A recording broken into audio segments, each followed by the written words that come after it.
Azizlarim, sizlarga juda ham zo'r 3 etajli uy topdim. Yo'qchi, men deyapman. Nima baqir-chaqir qilyapsiz? Nima qilyapsan o'rta yo'lda? Ha, reklama qilyapsiz. Uyda chiqolmaysan reklama.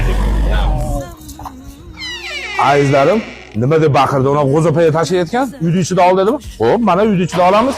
Qaranglar, mashalloh degan 3,5 sotikka 3,7 ekan azizlar. 3 etaj tashkentskiy qilib, zo'r qilib solib qo'yibdi akamiz. Mana asboblarni qarang, patolonlarni qarang aka. Uyni ichida ham qilaveramiz biz.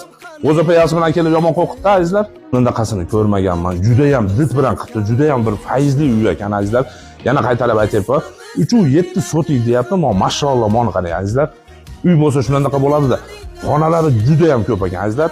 Yerto'lasini hisoblasak 4 etaj bo'lyapti. 14 xonadan iborat. Ko'rishda davom etamiz azizlar. Unaqa qimmat emas.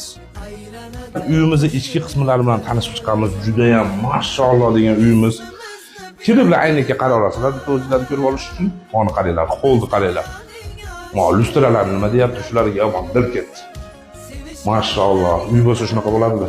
Mana lestvisalarni qaranglar azizlar, aylanib chiqib olasizlar. O'zbekistonda qildilar ekan. Azizlar, bu birinchi qavatimiz bo'lyapti. Qaranglar, mashalloh, mana ro'para, eshik ro'parasida sanuzulimiz bor ekan. Bu ham remontlari pashli tayyor ekan. Hozirgi kunda kladovka qilib turibdi ekan. Mana u yana bitta xonamiz bo'lyapti. Qaranglar, patologda dizaynlarni berib qo'ying aka. Mana yerda mana o'zi bu yoqqa chiqib kelsa bo'laveradi. Birinchi qavatimiz balkon bo'lyapti. Chiqqan yerlardan mana sanuzulimiz bo'lyapti. Qaranglar, mashalloh. Bu yerda 3 ta xonadan iborat ekan. Ikkinchi qavatimiz ya'ni bo'lyapti. Mana bu bitta xonamiz bo'lyapti. 10% da qolgan ekan. Shunga aytmoqchiman berib qo'ying ikkinchi xonani. Qaranglar, juda ham zo'r. Mana qarang. Kirasizda o'zi bitta chiroyli bitta abo'yni yapishtirasiz. O'zi chiroyli dizayn qilib turib, kirib yashayverasizlar azizlar.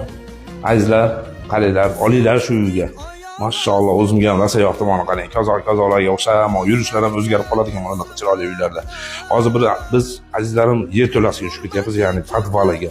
Bu yer ham bir sport zal qilsalar ham bo'lar ekan. Mashalloh degan juda ham katta. Hozirgi kunda svet yo'q ekan, aytib sanamliysizlar.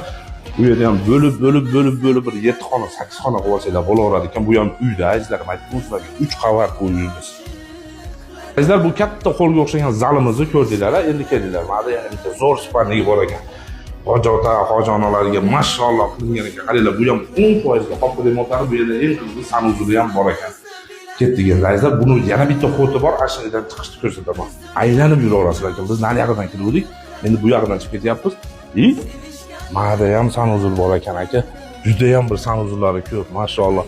Xo'p, azizlar, moz lesvitsamizdan chiqib ketadigan bo'lsak, 8 ga 4 juda ham bir to'yxonaga o'xshagan zali bor ekan. 8 ga 4 ekan. Qaranglar, buni xohlasanglar sport zal qilib qo'yasizlar. Xohlasanglar bir bilmayman endi azizlar. To'y kunda bir 50 ta qudalar sig'oradi ekan. Mana qaranglar. Men turganda chap tomonimga